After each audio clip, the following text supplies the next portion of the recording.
Hello, I'm Parker Buzik, and this is my industry application response for, I believe this is the fourth one.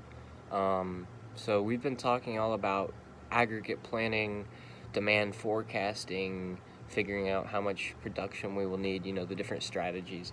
So I was looking for different relevant articles that would kind of tie into that.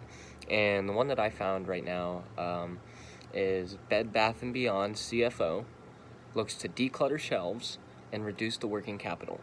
So basically, this is saying that the CFO of the chief financial officer of CFO decided that they wanted to have less of their money and their assets tied up in inventory, and that reduces their working capital, which is basically saying that they will no longer have as much money in intangible assets that are currently working in like a work in progress that aren't yet realized revenue. So by doing that, so basically, what Bed Bath & Beyond is trying to do here is they're changing their aggregate planning of demand. Essentially, they have noticed that their inventory levels are too high, and so that might bring them inventory costs and holding costs, like we've talked about.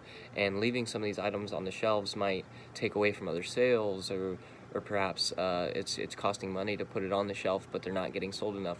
So basically, they're trying to reduce their inventory levels. So that is demand forecasting to a T.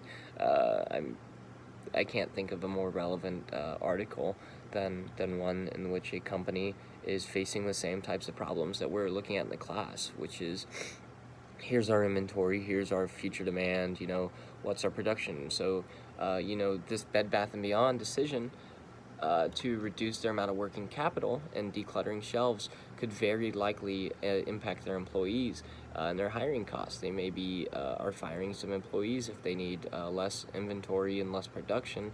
That could mean downsizing the company and the employees.